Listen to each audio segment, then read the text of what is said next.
Tokoh pemikiran ekonomi Islam Abu Yusuf, Yakub bin Ibrahim bin Habib bin Kunais bin Sa'ad al-Ansari al-Jalbi al-Kufi al-Baghdadi atau yang lebih dikenal sebagai Abu Yusuf, lahir di Kufa pada tahun 113 Hijriah atau 731 dan meninggal dunia di Baghdad pada tahun 182 Hijriah atau 798 Masehi.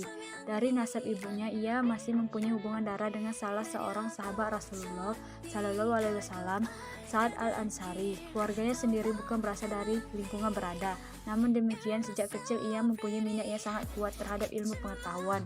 Hal ini tampak dipengaruhi oleh suasana Kufa yang ketika ia merupakan salah satu pusat peradaban Islam, tempat para cendekiawan muslim dari seluruh penjuru dunia Islam datang silih berganti untuk saling bertukar pikiran tentang berbagai bidang keilmuan. Abu Yusuf menimba berbagai ilmu kepada banyak ulama besar seperti Abu Muhammad Anto bin As-Sayyib Al-Kufi, Sulaiman bin Mahran Al-Masih, Isyam bin Urwah, Muhammad bin Abdurrahman bin Abi Layla, Muhammad bin Ishaq bin Yasar bin Jabar, dan Al-Jaza bin Arta. Selain itu ia juga menuntut ilmu kepada Abu Hanifah hingga yang terakhir namanya disebut ini meninggal dunia. Selama 17 tahun Abu Yusuf tiada henti-hentinya belajar kepada pendiri mazhab Hanifah tersebut.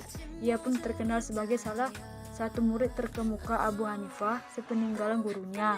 Abu Yusuf bernama Muhammad bin Al-Hasan Al-Saibani, menjadi tokoh pelapor dalam menyebarkan dan mengembangkan mazhab Hanifah. Berkat bimbingannya, para gurunya, serta ditunjang oleh ketekunan dan kecerdasannya, Abu Yusuf tumbuh sebagai seorang alim yang sangat dihormati oleh berbagai kalangan, baik ulama, penguasa, maupun masyarakat umum. Tidak jarang berbagai pendapat dijadikan acuan dalam kehidupan bermasyarakat. Bahkan tidak sedikit orang yang ingin belajar kepadanya. Di antaranya, tokoh besar yang menjadi muridnya adalah Muhammad bin Al-Hasan Al-Syaibani, Ahmad bin Hanban, Yazin bin Harun Al-Waisti, Al-Hasan bin Ziyadah Al-Lului, dan Yahya bin Adam Al-Qarasi. Di sisi lain, sebagai salah satu bentuk penghormatan dan pengakuan pemerintah atas keluasan dan kedalaman ilmunya, Khalifah dinasti Abbasiyah Harun Ar-Rasyid mengangkat Abu Yusuf sebagai ketua Mahkamah Agung Qadi Al-Qudah. Dalam kitab Al-Firis, sebuah kompilasi bibliografi buku yang ditulis pada abad ke-10 Masehi oleh Ibnu Nadim, disebutkan bahwa selama masa hidupnya Abu Yusuf telah menciptakan sejumlah karya tulis dalam berbagai bidang seperti hukum Islam, hukum internasional, hadis, dan ekonomi Islam. Di antaranya, karya-karyanya adalah kitab Al-Atsar, kitab Ikhtilaf Abi Hanifah wa Ibnu Abi Laylayam, kitab Al-Rad ala Syair Al-Auza'i Al-Jawami, dan yang paling terkenal mengenai sistem ekonomi Islam adalah Al-Kharaj yang membahas masalah perpajakan, keuangan publik, mekanisme pasar, dan lain sebagainya. Abu Yusuf termasuk salah satu cendekiawan yang memberikan kontribusi besar dalam pemikiran ekonomi Islam, dan ia merupakan cendekiawan yang pertama kali menyinggung masalah mekanisme pasar yang tertuang dalam kitab Al-Kharaj. Kitab Al-Kharaj merupakan jawaban atas pertanyaan-pertanyaan yang diajukan oleh Khalifah Harun Ar-Rasyid. Hampir seluruh pemikiran ekonomi Islam Abu Yusuf tertuang dalam kitab Al-Kharaj. Di antaranya, pemikiran ekonomi Abu Yusuf adalah 1. Kebijakan fiskal. Abu Yusuf merupakan ahli fikih pertama yang mencurahkan perhatiannya pada permasalahan ekonomi. Tema yang sering menjadi sorotan dalam kitabnya terletak pada tanggung jawab ekonomi penguasa terhadap kebutuhan masyarakat, pentingnya keadilan, pemerataan dalam pajak, serta kewajiban penguasa untuk menghargai uang publik sebagai amanah yang harus digunakan sebaik-baiknya.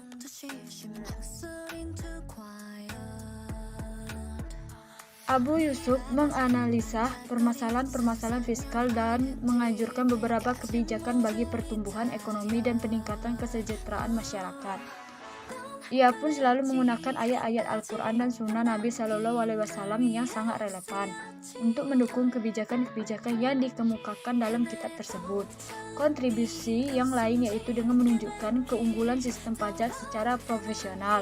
Mukasama pada tanah, beliau juga menekankan pentingnya pengawasan pada petugas pengumpulan pajak untuk mencegah korupsi dan penindasan.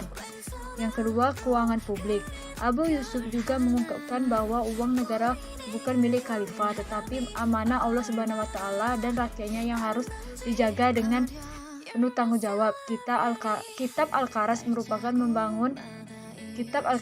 berusaha membangun sebuah sistem keuangan publik yang sesuai dengan hukum Islam dan persyaratan ekonomi. Secara umum, penerimaan keuangan publik dalam Daulah Islamiyah menurut Abu Yusuf diklarifikasikan dalam 3 kategori, yaitu yang pertama ghanimah, yang kedua zakat, yang ketiga fa'i, yang di dalamnya terdapat jizyah, usyar, dan kharaj.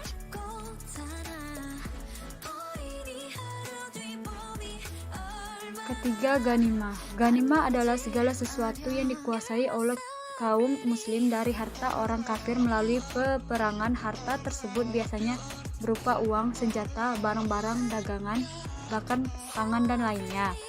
4. Zakat. Sebagai salah satu instrumen keuangan negara, zakat tetap menjadi salah satu sumber keuangan negara. Zakat adalah harta yang wajib dikeluarkan oleh umat muslim untuk diberikan kepada orang yang berhak menerimanya. 5. Fa'i. Fa'i adalah segala sesuatu yang dikuasai kaum muslim dari harta kaum kafir tanpa peperangan, termasuk harta yang mengikutnya, yaitu kharaj, jizyah, dan usyar. 6. Jizyah. Jizyah adalah pajak yang diambil dari penduduk non-muslim di negara Islam sebagai biaya perlindungan mereka. 7. Usyar. Usyar atau becukai adalah hak kaum muslim yang diambil dari harta perdagangan yang melewati perbatasan negara Islam. 8. Kharaj. Kharaj adalah pajak tanah yang diambil dari kaum non-muslim. 9. Sistem pertahanan. Mengenai pertahanan, ia berpendapat bahwa tanah yang diperoleh dari lahan milik negara dapat ditarik kembali jika tidak digarap selama 3 tahun dan diberikan kepada lainnya.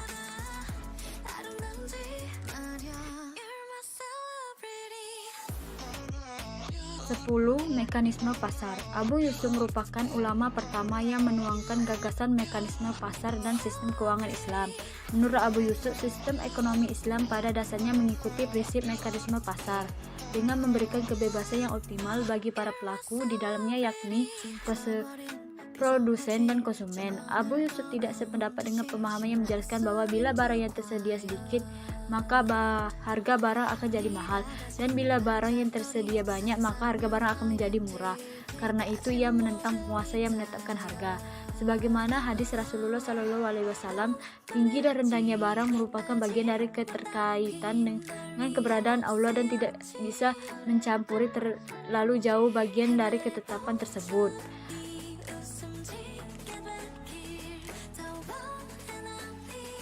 11. Negara dan aktivitas ekonomi. Tugas utama penguasa dalam mewujudkan serta menjamin kesejahteraan rakyatnya, ia selalu menekankan prinsip memenuhi kebutuhan rakyat dan mengembangkan berbagai proyek yang berorientasi kepada kesejahteraan umum. 12. Perpajakan menurut Abu Yusuf. Abu Yusuf berpendapat mengenai perpajakan.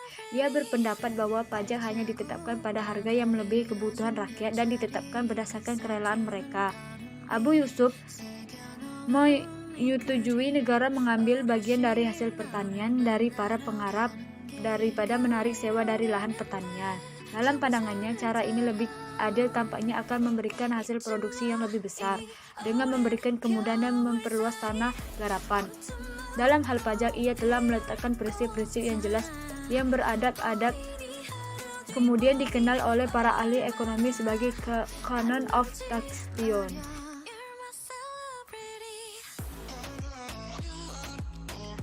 Terima kasih. Wassalamualaikum warahmatullahi wabarakatuh.